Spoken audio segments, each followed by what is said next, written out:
शांति पथ प्रदर्शन का स्वाध्याय हम सभी कर रहे हैं। चुलक श्री जिनेन्द्र वर्णी जी द्वारा विरचित। मंगलम भगवान वीरो मंगलम गौतमो गणी मंगलम कुंद कुंदाद्यो जैन धर्मोस्तु मंगलम। नमो अरिहंताणम नमो सेताणम नमो आयर्याणम नमो उवज्झायाणम नमो लोए सवसाहुणम। पंच परमेष्ठी भगवान की जय। अगले 45 मिनट के लिए सभी प्रकार के पापों का त्याग करके सभी नौवर्णम मकर मंत्र पढ़ लें।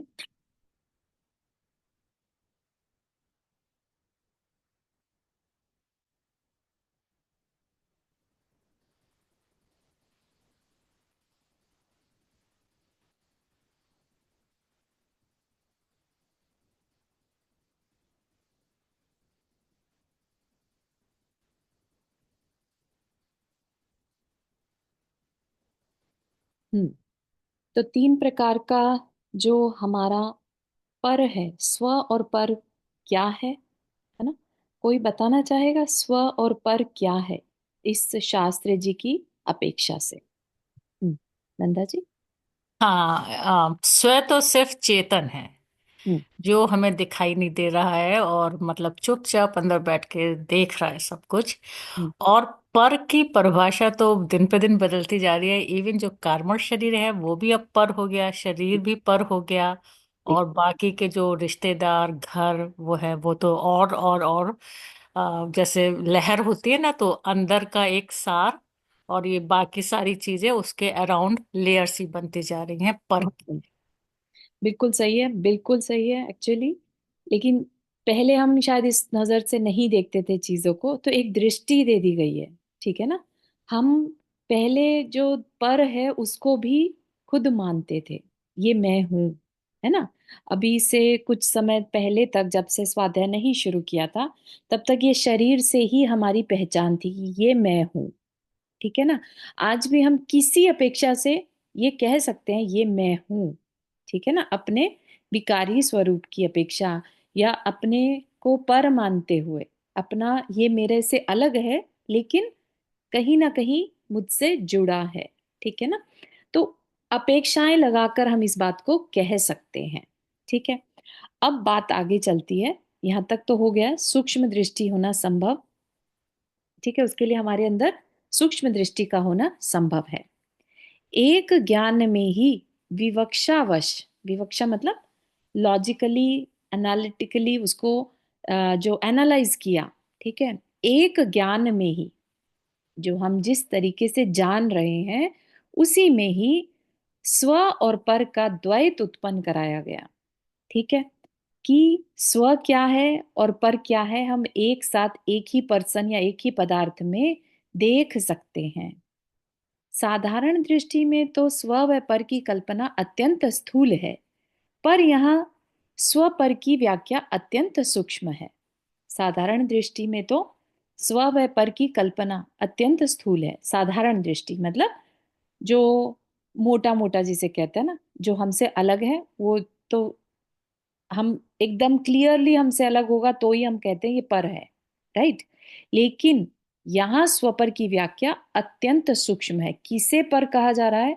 तो वो हमें हमेशा याद रहना चाहिए कि जो स्व नहीं है वो पर है।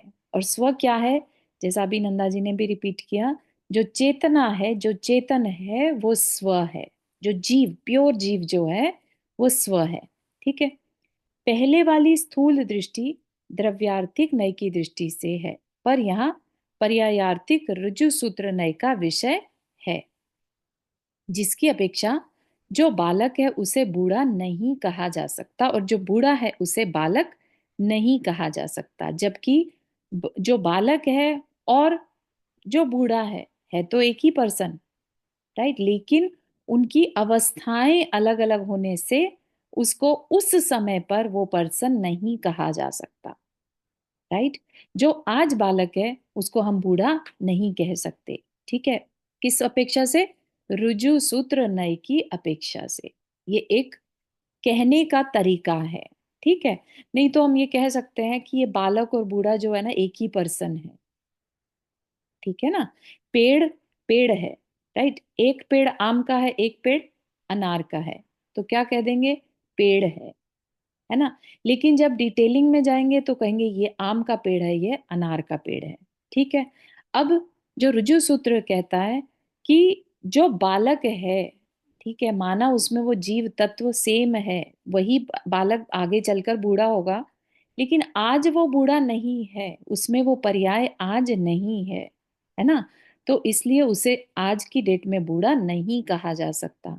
और जो बूढ़ा है, क्योंकि आज उसमें बालकपना नहीं है, तो उसे बालक नहीं कहा जा सकता। इस दृष्टि में बालक व बूढ़ा दो स्वतंत्र व्यक्ति हैं, उनको दो बना दिया। ठीक है। जो बालक है वो बूढ़ा नहीं, और जो बूढ़ा है वो बालक नहीं। ठीक है।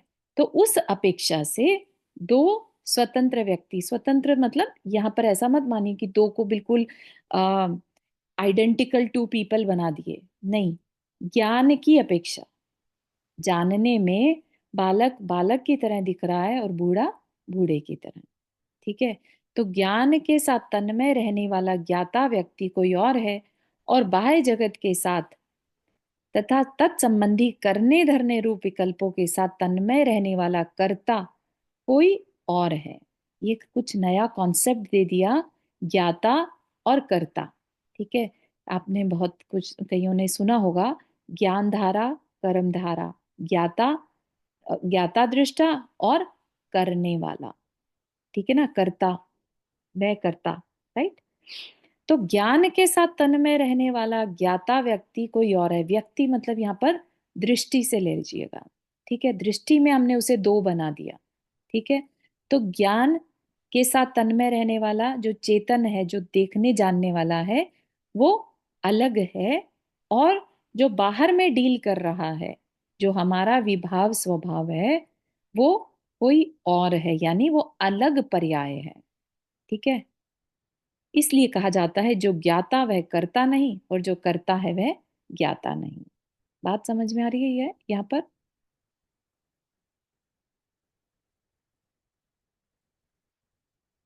ठीक है। एक बार रिपीट करेंगे तो और अच्छे से हाँ। आएगी फिर। जिस समय हम अपने को ज्ञाता दृष्टा रूप देख रहे हैं, जान रहे हैं, उस समय हम करता नहीं है। ठीक है। जैसे अभी बालक के एग्जाम्पल में दिया था, जिस समय जो बालक है वो बूढ़ा नहीं कहा जा सकता, वो बूढ़ा नहीं है, राइट। वही बालक आगे चलकर बूढ़ा हो जाता है, सालों बीत जाने के बाद, है ना। तो अब उसे क्या कहेंगे? वो बूढ़ा है, बालक नहीं है। ठीक है। तो तो किसकी इसमें ये अपेक्षा से देख ज्ञाता रहे हैं? वाला कौन है? पर्याय की अपेक्षा। ठीक है। द्रव्य की अपेक्षा, वो एक ही चीज है। ठीक है। तो पर्याय की अपेक्षा हमने उनको सेपरेट कर दिया। ठीक। अब हम जब अपने पर बात चलाते हैं, अपने पर बात को रखते हैं, इसी नए को अपने ऊपर अप्लाई करते हैं, तो क्या होगा? जिस समय हम ज्ञाता दृष्टा हैं, वो हमारी एक तरह की पर्याय है। ठीक है। और जब हम बाहर में जो व्यवहार कर रहे हैं, है ना, उस समय हम करने धरने वाले जो हैं वो अलग हैं। तो हम कह सकते हैं कि हम अ, जानने वाले भी हैं और करने वाले भी हैं। मतलब जानने वाला कोई और है और करने वाला कोई और है। ठीक है। कोई और मतलब किसी अपेक्षा से। ऐसा नहीं कि हमारे अंदर से कुछ अलग पर्सनालिटी बन गई है और दो लोग हमारे अंदर ही रह रहे हैं, ऐसा नहीं समझना। ठीक है। सिर्फ ज्ञान से उसके डिवीजन कर दिया। ठीक है ना, जो भी बात की थी, ज्ञान में ऐसी विवक्षा पॉसिबल है जो एक को ही दो करके दिखा सकती है। तो हमारी ही किसी अवस्था को ज्ञाता और किसी अवस्था को कर्ता कहा गया है।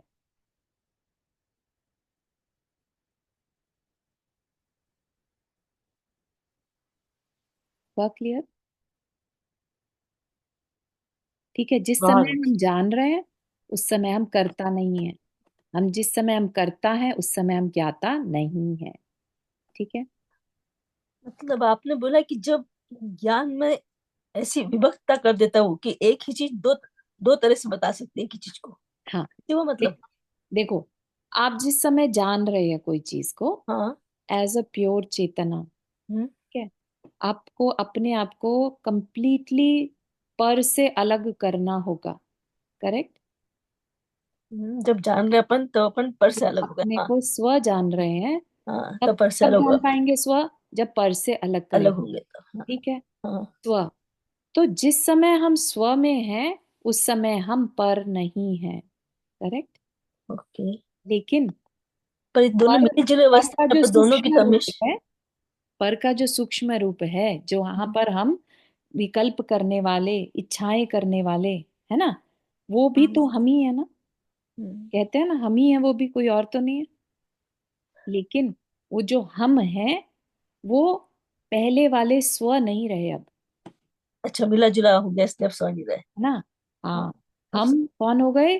कर्ता। हम्म। ठीक है ना, अच्छा, विकल्प पहले वाला रूप। दृष्टा था, अब ये दूसरा वाला करता हो यस, गया। बिल्कुल ओके, सही। थैंक यू समझ समझ गए? गई। हाँ। पहले वाला जानने वाला था, दूसरे हाँ। वाला करने वाला, तो हाँ। दोनों अलग अलग हैं। Thank you. थोड़ा कंफ्यूज लग रहा था। नहीं नहीं, इट इज कंफ्यूजिंग, बट बहुत ध्यान से और फोकस के साथ सुनेंगे तो क्लैरिटी आती जाएगी। हम्म। ठीक है। सबको बात समझ में आ रही है? ज्ञाता किसे कहा और कर्ता किसे कहा? जी। हम्म, ये बहुत जरूरी है, क्योंकि हम जब भी यूज करते हैं ज्ञाता दृष्टा, है ना, ज्ञाता दृष्टा का मतलब क्या है? स्व। ठीक है। और कर्ता है, हम इस चीज के कर्ता हैं, हम अपने परिवार के कर्ता हैं, अपने शरीर के कर्ता हैं, अपने कर्म के कर्ता हैं, है ना। तो वो क्या है? उस समय हम डिफरेंट ज्ञान की विवक्षा से अपने आप को देख रहे हैं। ठीक है। तो कहा, कह दिया कि जो ज्ञाता है वह करता नहीं और जो करता है वह ज्ञाता नहीं। तो अभी आपने पहले के बोला हम जो ज्ञाता दृष्टा है तब हम स्व हैं। हम स्व हैं, बिल्कुल। ज्ञाता दृष्टा दोनों हुए जो हम स्व हैं। हाँ, ओके। कि वो हम है, प्योर फॉर्म जो है हमारी, हाँ, उसका काम ज्ञाता और दृष्टापना है। दोनों हो गया। हाँ। ठीक है ना। ठीक है। तो जो ज्ञाता है वह करता नहीं और जो करता वह ज्ञाता नहीं। हमारी ही दो अलग अलग पर्याय एक समय में एक साथ नहीं रह सकती। इस वजह से कहा कि जिस समय हम जान रहे हैं उस समय हम करता नहीं है, और जिस समय हम करता है उस समय हम जान नहीं पा रहे हैं। ठीक है। तो उस अपेक्षा से उसको हम ऋजु सूत्र नए कहते हैं, नाम दे रखा है उसका ऋजु सूत्र। ठीक है। तो उस अपेक्षा से हम दो पीपल हो गए, एक जानने देखने वाला और एक करने वाला। ठीक है। इस प्रकार या इस प्रकरण में भली भांति स्वपर का सूक्ष्म विवेक जागृत कराया गया। ठीक है। आपने उस दृष्टि से कभी अपने आप को नहीं देखा होगा, आप ही के अंदर द्वैत आ गया। द्वैत मतलब डबल, डुप्लीकेट। ठीक है ना। अभी आप आज तक तो एक मान रहे थे अपने आप को, अब आप क्या हैं? द्वैत हो गए, एक जानने वाले और एक करने वाले। ठीक। यद्यपि विषय कुछ कठिन सा है, पर भाई इसके समझे बिना छुटकारा नहीं। आगे आने वाले सारे मार्ग का मूल आधार यही विवेक ज्ञान है। ठीक है।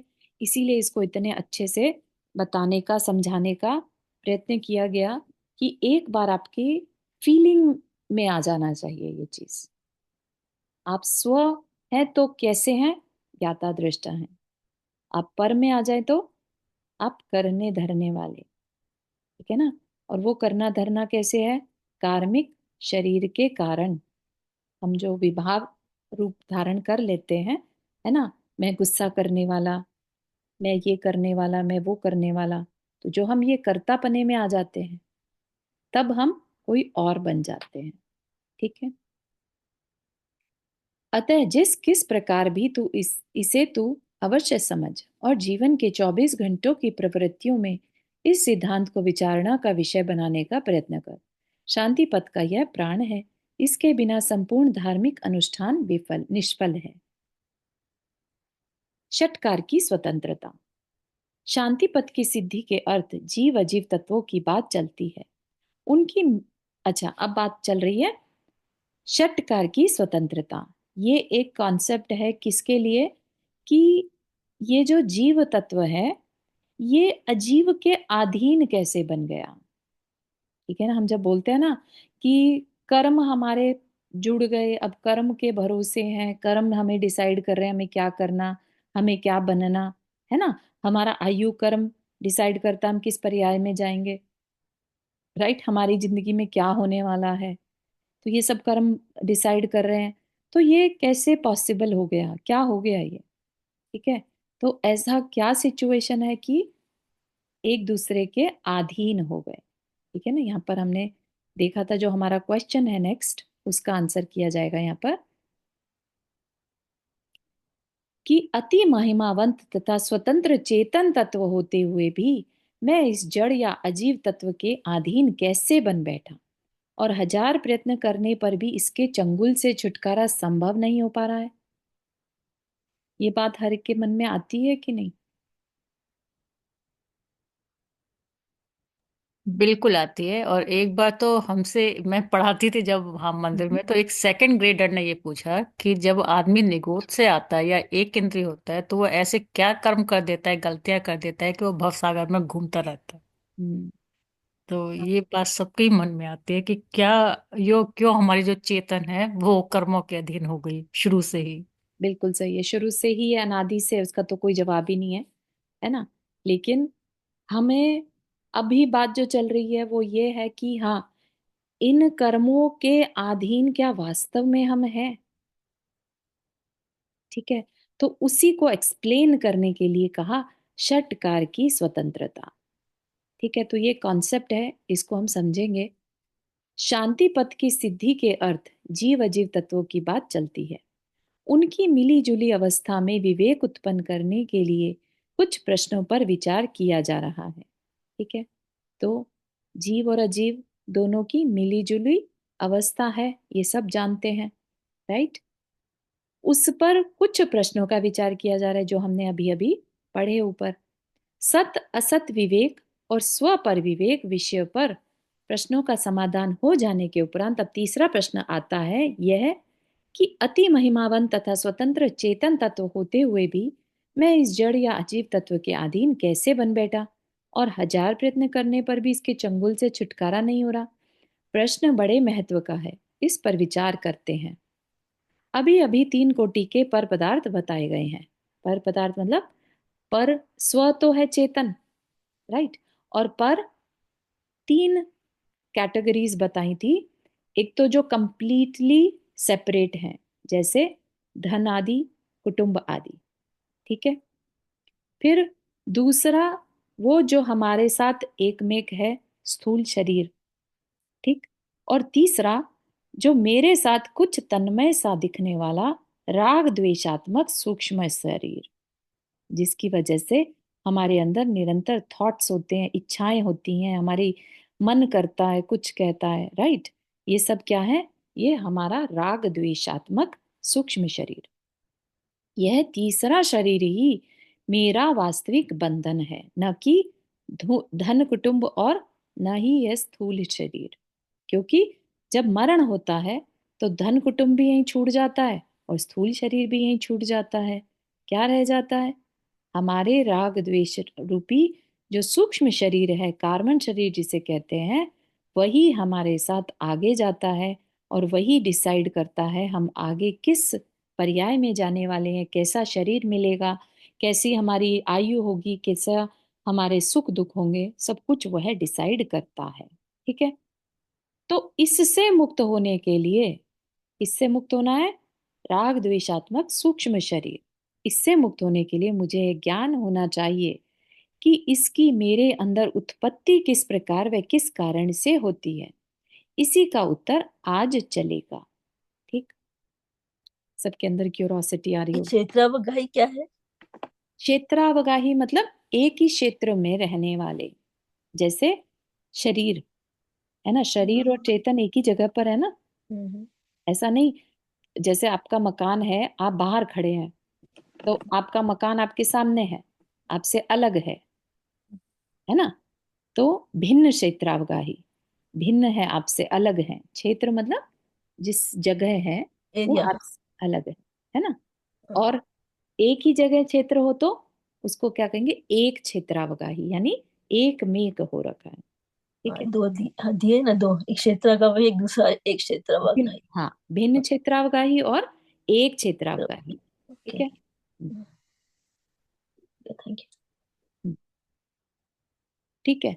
तो अपने आज के विकल्पात्मक संसार पर दृष्टिपात करके यदि मैं इसका विश्लेषण करूं तो स्पष्टतः यह बात ध्यान में आ जाती है कि क्यों और किस प्रकार में आज प्रति क्षण नए नए विचार व विकल्प उठा उठाकर उसमें स्वयं फंसा हुआ व्याकुल बना रहता हूं।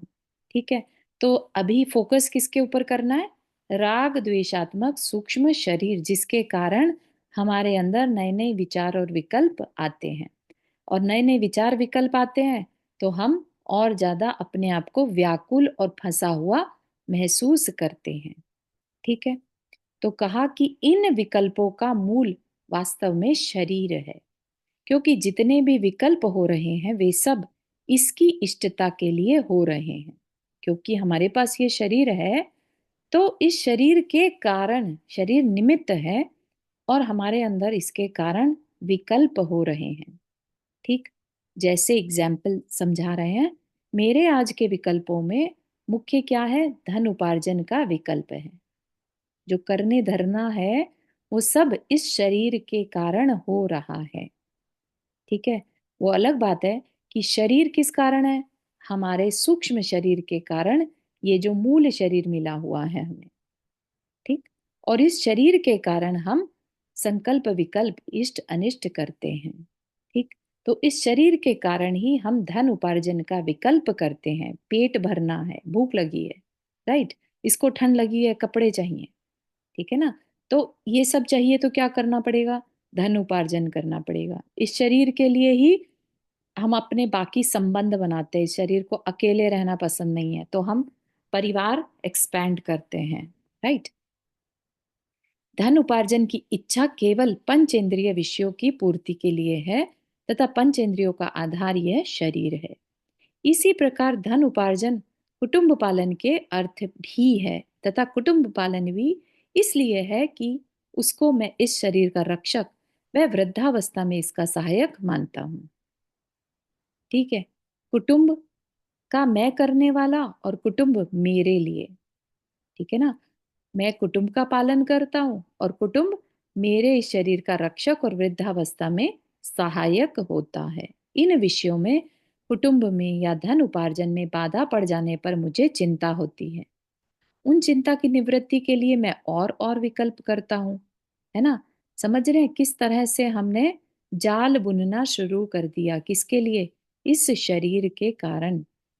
पंचेंद्रिय के विषयों में उलझे पहले तो, है ना, फिर परिवार बना लिया, कुटुंब बना लिया, अब मैं उसका रक्षक, है ना, और वो मेरे रक्षक, मेरे वृद्धावस्था में काम आने वाले। फिर कल को उन पर कोई तकलीफ आए तो उनकी तकलीफ को कैसे दूर करूं? फिर और चिंता, फिर और विकल्प। ठीक है, और इस प्रकार एक जाल में उलझ जाता हूं, और ज्यो ज्यो इस जाल से निकलने का प्रयत्न करता हूं त्यों त्यों मकड़ी के जाल में उलझी मक्खीवत अधिक अधिक उलझता जाता हूं। इन विकल्पों से निवृत्ति पाने की इच्छा रखते हुए भी मैं इनसे क्यों नहीं निकल पा रहा हूं, इसका कारण ही नीचे बताया जाता है। इसका कारण स्वपर पदार्थों का मिश्रण है। मिश्रण भी एक प्रकार से नहीं, दो प्रकार से। ठीक, तो ये फिर से वही बात आ गई, स्व पर पदार्थों का मिश्रण। स्व क्या, पर क्या, ये याद रखिएगा। ठीक है, तो मिश्रण एक प्रकार से नहीं, दो प्रकार से। एक तो फिजिकल अर्थात प्रदेश रूप से, क्षेत्र रूप से, और दूसरा मानसिक रूप से। कि एक तो हो गया हम कितना उनसे अपनापन, क्लोजनेस रखे हुए हैं। ठीक है, प्रदेश से, जैसे शरीर है तो वो मेरे से एक मेक है, राइट। और दूसरा क्या है? मानसिक रूप से मैंने किस किस को अपना मान रखा है, या मैं किसका कर्ता बना हुआ हूं। ठीक है, तो मानसिक रूप से और फिजिकल रूप से। ठीक है, भाव कह लीजिए, एक भावों में और एक एक्चुअल फिजिकल। ठीक है ना, तो ये चीज यहाँ प्रादेशिक मिश्रण की तो बात छोड़ दीजिए, क्योंकि वह प्रत्यक्ष है। क्या प्रत्यक्ष है उसमें? कि वो हमसे अलग है, ठीक है, या वो हमें समझ में आ रहा है। यहाँ पर बात किसकी है?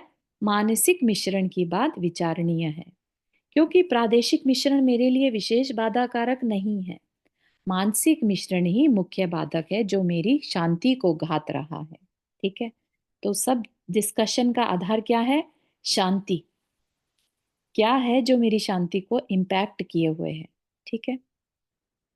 इस मानसिक मिश्रण का आधार मेरे अंदर पड़ा एक विश्वास है। तो सबको अपने अपने अंदर झांक कर देखना होगा, क्योंकि हम सबके अंदर एक विश्वास है। क्या? इस विश्वास के आधार पर मैं सर्व पदार्थों की स्वतंत्रता स्वीकार न करके उन्हें परतंत्र बनाने का प्रयत्न किया करता हूं। ठीक है। क्या कहा? कि सब पदार्थ अपने में स्वतंत्र हैं ऐसा न मानकर मैं उन्हें परतंत्र बनाने का प्रयत्न किया करता हूं। ये मेरे हैं, है ना, ये मेरे अधीन है, ऐसा हमने अपना एक विश्वास बना लिया। ठीक है।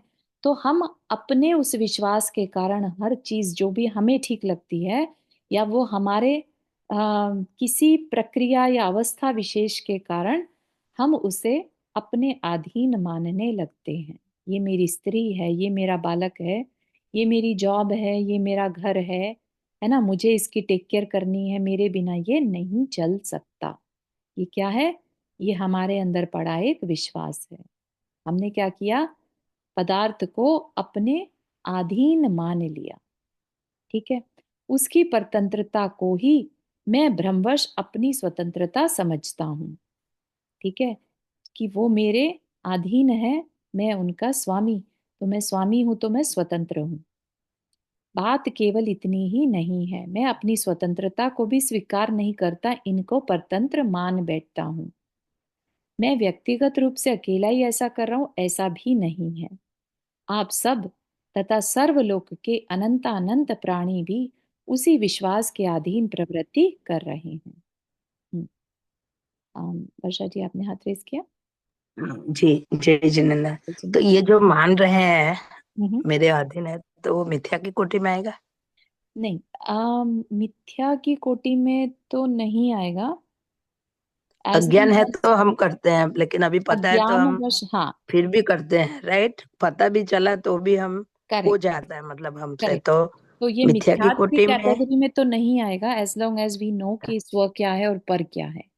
ठीक है ना। जी, हम हाँ, उससे वो तो पूरी पता तरह है। से अलग नहीं हुए, वो अलग बात है। राइट। हाँ, तो वो हाँ, अलग चीज है। लेकिन उसमें लाइक एकदम इन्वॉल्व नहीं होना है, हाँ। राइट? हाँ अगर ऐसा बिल्कुल। मान के। बिल्कुल। जी, तो थैंक उसी के क्लैरिटी के लिए कि हम कितना क्लियरली अपने को स्व और पर से क्लियर मान रहे हैं, तो ये उसकी जानकारी के लिए बताया जा रहा है। यू। जी, हाँ वर्षा जी आपने हाथ रेज किया, वर्षा लोहरिया जी। हाँ ये तो एक तरफ तो बोल रहे हैं कि ये हमारा कुछ भी अपना नहीं है, बट दूसरी तरफ जब हम हैं यहाँ पे और हम कर भी रहे हैं, तो वो तो हमें करना ही पड़ेगा, राइट? वो एक तरफ हम बोलते हैं, राइट, कि ये कर्तव्य हाँ। है तो वो हमको करना तो पड़ेगा ही। हाँ बहुत अच्छा। तो बहुत अच्छा। मुझे ये कॉन्ट्रडिक्शन लग रहा था थोड़ा। हाँ हाँ हाँ, उसका आंसर अपने को मिलेगा, अपेक्षा लगानी होगी। ठीक है ना। तो अभी हम बात क्या कर रहे हैं यहाँ पर? हम वस्तु की स्वतंत्रता कितनी है उसको समझ रहे हैं। क्या वो वास्तव में मेरे अधीन है? क्या मैं वास्तव में उसके अधीन हूँ? ठीक है ना। उसमें हमारे कर्म भी आ जाते हैं। ठीक है। तो यहाँ पर उस सेपरेशन को बताने की बात की जा रही है, जो कि हम एक दूसरे के अधीन मानकर बैठ गए। ये परिवार मेरे अधीन, मैं इस परिवार के अधीन। ठीक है ना। अधीन मतलब एक दूसरे के डिपेंडेंट, और जहां डिपेंडेंसी है वहां इंडिपेंडेंस है ही नहीं। हम्म। ठीक है ना। तो ये उस पर की अपेक्षा से हमें अपनी स्वतंत्रता बताई जा रही है। ठीक है। कर्तव्य की अपेक्षा भी आप यहाँ पर नहीं लाइए। ठीक है, अदरवाइज कंफ्यूज होंगे। ठीक है। ओके। हम्म। अभी सिर्फ आपको पर और स्व में कैसे उसके अधीन बन गए, क्या वास्तव में अधीन है? वास्तव मतलब वो भी किसी अपेक्षा से। ठीक। हम्म। हम्म। Okay, got it. कल बताई गई तीन और ये कोटियों में प्रादेशिक से। में बहुत चीजें पूछ रही हैं।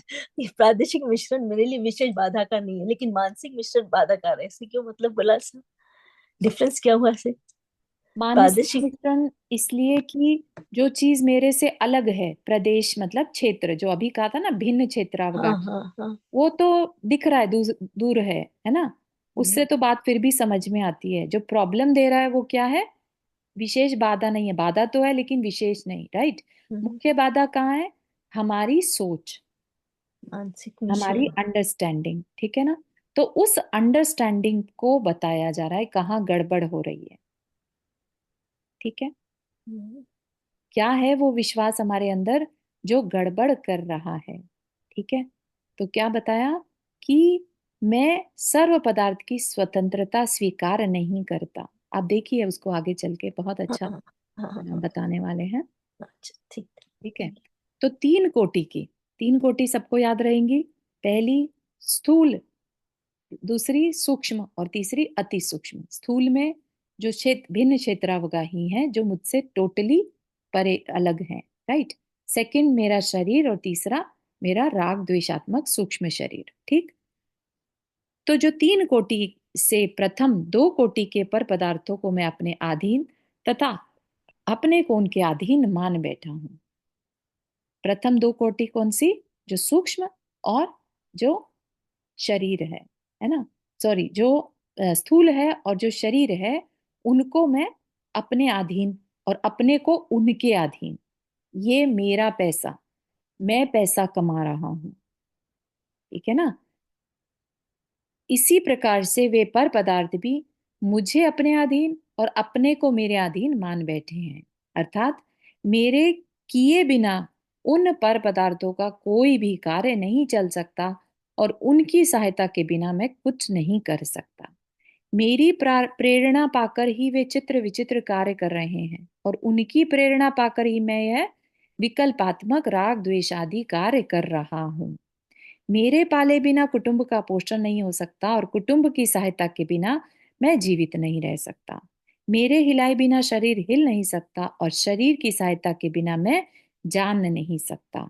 और इसी प्रकार अनेकों चिंताएं तथा विकल्पात्मक पराश्रित धारणाएं। स्वतंत्रता मिले तो कैसे मिले और परतंत्रता में शांति कैसे जीवित रहे, ठीक है। तो ये सारी विडंबना जो है ये सबके साथ है, ठीक है। कि हम वास्तव में स्वतंत्र हैं या हम वास्तव में परतंत्र हैं, क्या है, क्या रियलिटी क्या है, ठीक है ना। हम किससे स्वतंत्रता चाह रहे हैं, राइट। और परतंत्र अगर हम हैं तो फिर शांति कैसे? परतंत्रता में तो कहीं शांति नहीं रहती। और मजे की बात यह है कि इस प्रकार अधिक अधिक परतंत्रता के पुरुषार्थ को ही शांति का पुरुषार्थ समझता हूं, ठीक है ना। कि परिवार का पेट भर दिया तो खुश हैं, शांत हैं।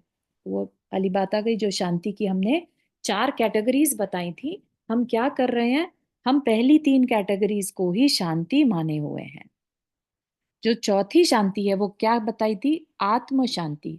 और आत्म शांति कब होगी?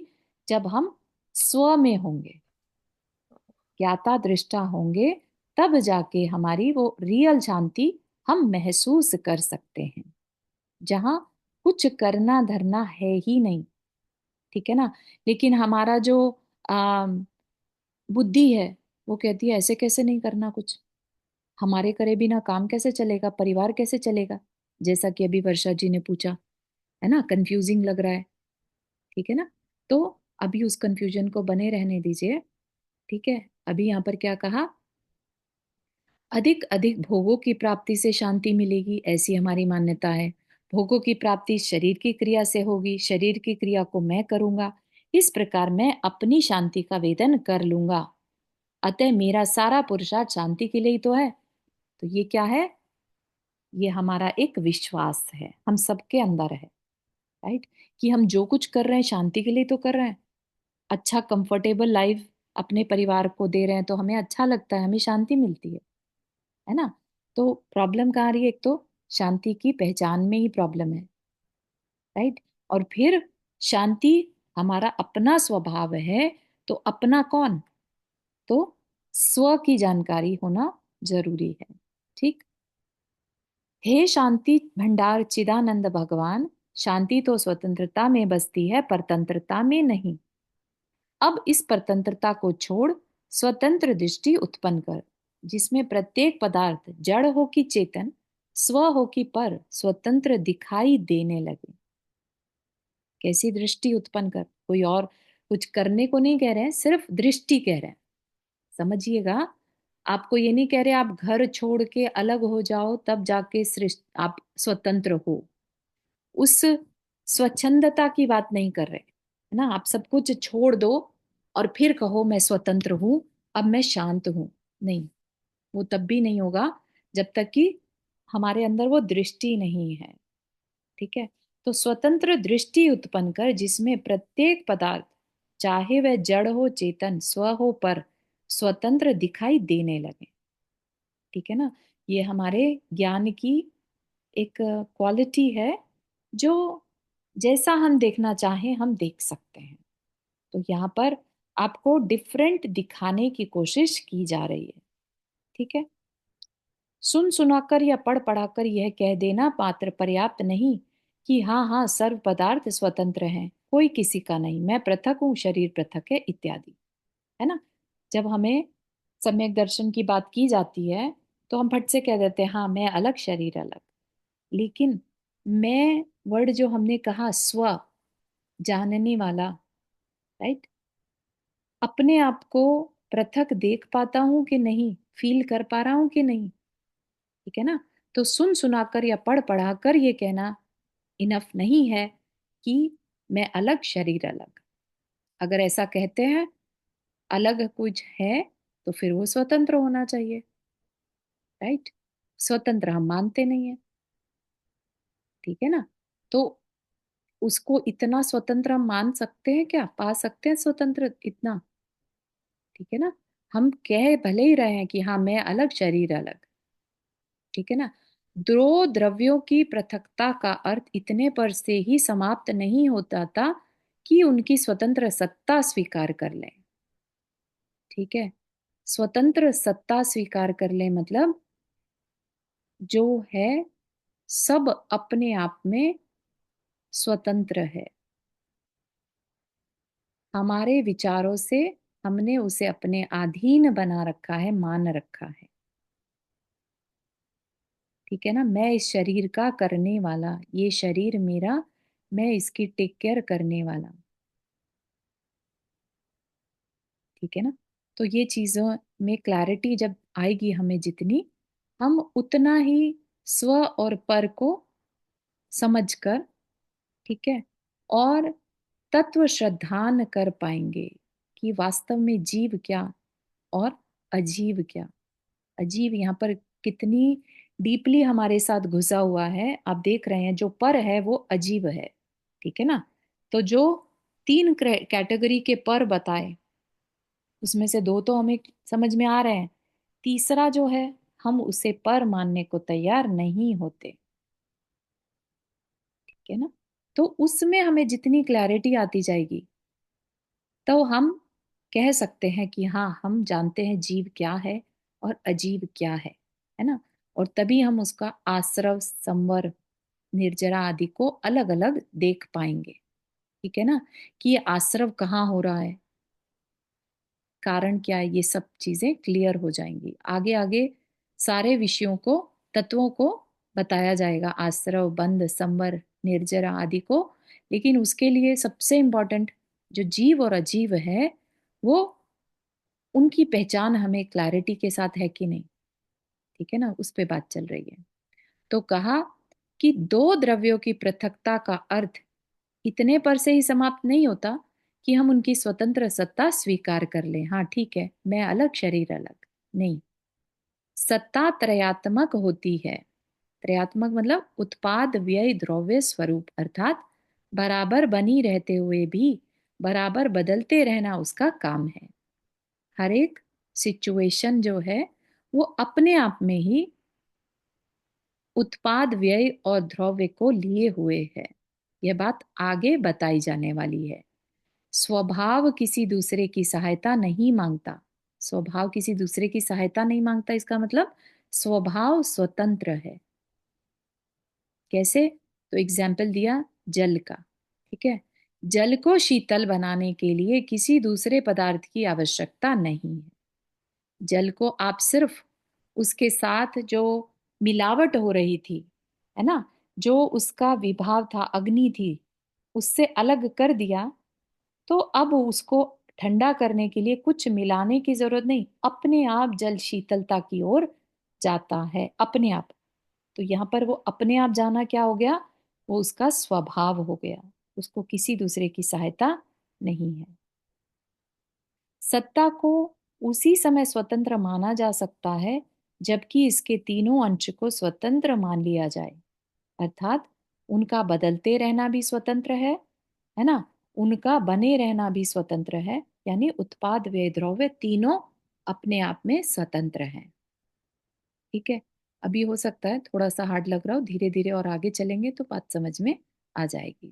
ठीक है, विचारिए तो सही कि किसी भी पदार्थ की बदलने के लिए किसी सहायक की प्रतीक्षा करनी पड़ती है क्या, कि अमुक सहायक आए तो मैं बदलूं, नहीं तो बदलना चाहते हुए भी कैसे बदलूं, है ना। सूरज उगता है तो किसी की मदद से नहीं उगता, कि आज थोड़ी ठंडी हो तो मैं उगूं, राइज हूं, और या आज बारिश हो जाए तो मैं सनसेट हो, राइट, अपने आप हो रहा है, राइट। अमुक सहायक आए तो मैं बदलूं, नहीं तो बदलना चाहते हुए भी कैसे बदलूं, और जब तक योग्य सहायक ना मिले तो बदले बिना भी ही पड़ा रहूं, नहीं नहीं, ऐसा नहीं, और न सैद्धांतिक रूप से आप ऐसा स्वीकार ही करते हैं, करे भी कैसे। अगर ये स्वीकार कर लिया कि किसी के होने से कुछ होगा तभी चीजें घटित होंगी, तो वो गड़बड़ हो जाएगी। नेचर में कुछ भी ऐसा नहीं है जो अपने आप से ना हो रहा हो, ठीक है ना। ये तो हमारी बुद्धि है जो चीजों को अपने अधीन बनाने की कोशिश करती है, ठीक है ना। तो यूनिवर्स है, प्रकृति है, वो कब तक चलती है, जब तक वह स्वतंत्र है, उसका कोई करने वाला नहीं, कोई बनाने वाला नहीं, ठीक है ना। तो अगर ऐसा हो कि किसी का वेट करे, वो किसी के होने पर फिर हो, तो सत्ता का ही विनाश हो जाए, सब शून्य हो जाए। और यदि सत्ता को उत्पाद व द्रव्य रूप स्वीकार करते हो, अर्थात टिके रहते हुए भी स्वाभाविक रूप से स्वयं बदलती हुई स्वीकार करते हो, तो इसे मैंने बदला, इस प्रकार के अहंकार को कहा अवकाश। तो एक बहुत ही अम, व्यवहारिक एग्जाम्पल दिया। चलती गाड़ी के नीचे चलता कुत्ता भले ही यह विचारे कि गाड़ी को वह चला रहा है ना। कई बार ये भी एग्जाम्पल आता है, जैसे छिपकली छत पर लटकी है और सोच रही है मैंने उस छत को संभाला हुआ है, ऐसे ही हम सोचते हैं कि हमारी वजह से परिवार चल रहा है, हमारे बिना ये नहीं चल सकता, ठीक है ना। मैं करने धरने वाला, या मैं कम्युनिटी का पार्ट, मेरे बिना कम्युनिटी नहीं, ये क्या है, ये सब हमारे अहंकार है, ठीक है ना। तो अगर वह कुत्ता ये समझने लगे कि वो गाड़ी को चला रहा है, ठीक, तो परंतु उसके भ्रम के विचार के कारण गाड़ी उसके अधीन नहीं हो जाएगी। वो भले ही अपने विचारों में उसे अपने अधीन मान रहा है कि मैं गाड़ी को चलाने वाला, अगर मैं रुक जाऊं ना तो गाड़ी भी रुक जाएगी। उसने क्या कर लिया, उस गाड़ी को अपने अधीन मान लिया। क्या गाड़ी उसके अधीन थी, कभी भी नहीं थी, लेकिन उसने माना। ये किसकी भूल हुई, किसका भ्रम था, उस जानवर का, जो सोच रहा था कि गाड़ी उसके अधीन है। इसी प्रकार तू भले यह कल्पना करे कि मैं इस विश्व का काम कर रहा हूं, विश्व तो बहुत दूर की बात है, इवन परिवार, मेरे किए बिना बेचारा यह जड़ क्या करेगा, परंतु तेरे भ्रमात्मक विकल्प के कारण विश्व तेरे अधीन नहीं हो जाएगा। सारा लोक भी यही भ्रम बनाए क्यों ना बैठा रहे, पर विश्व अर्थात सर्व पदार्थ समूह तो स्वतंत्र ही रहेगा अपनी सर्व पलटने की क्रियाओं में, ठीक है ना। इसीलिए किसी के जाने के बाद देखिए, कभी भी कोई भी कार्य नहीं रुकता। कोई देश का प्रधानमंत्री चला जाए तो वो देश अपना कार्य नहीं रोकता, परिवार का मुखिया चला जाए परिवार का कार्य नहीं रुकता, फैक्ट्री का मालिक चला जाए फैक्ट्री का कार्य नहीं रुकता। ये सब हमारी सोच रहती है, जितना जितना हमारा अहंकार, उतना उतना हम सोचते हैं चीजें हमारे अधीन हैं। अपने स्वभाव के अतिरिक्त उसे अन्य किसी का आश्रय नहीं है, यानी जो जितना भी विश्व है ये अपने स्वभाव से अपने आप चल रहा है। हम उसमें घुसकर अपना अपनी स्वामित्वपना उस पर ले लेते हैं, मेरे कारण ही चल रहा है। तो जहां वो आता है मेरे कारण, तो मैं करने वाला, तो ये चीज मेरे अधीन, राइट। या ये मेरा करने वाला, ये नहीं रहा तो मेरा क्या होगा। तो हमने किसी और की स्वाधीनता, अधिक अपना पराधीनता स्वीकार कर रखी है, राइट। यहीं तक रखते हैं विषय को।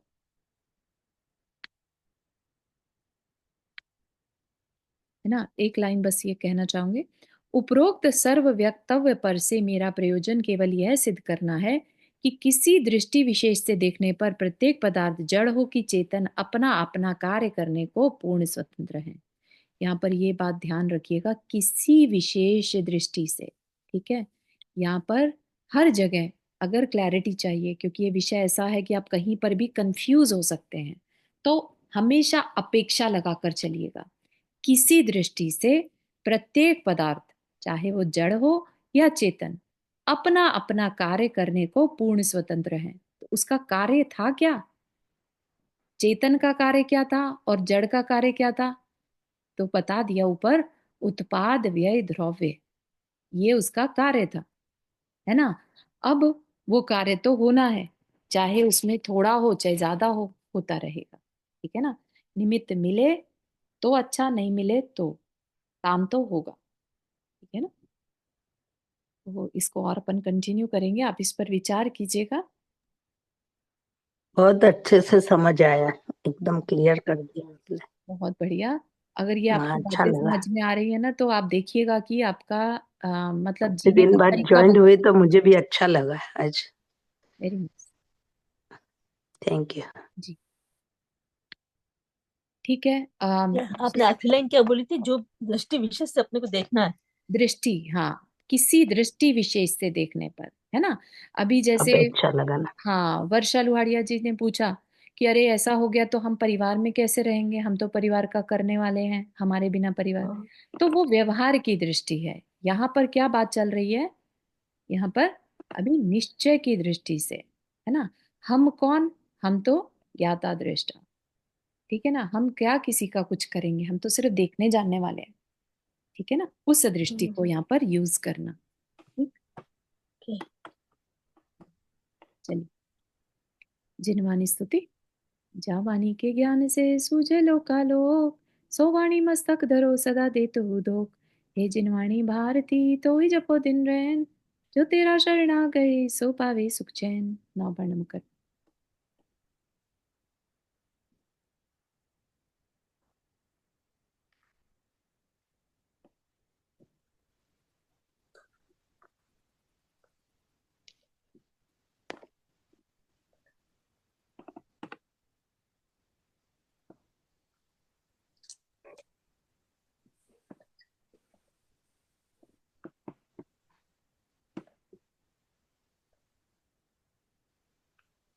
सभी को जय जिनेन्द्र। जय जय जिनेन्द्र। जिनेन्द्र सभी जय को। जितेंद्र सभी जय को। जिनेन्द्र सभी को। जय जिनेन्द्र।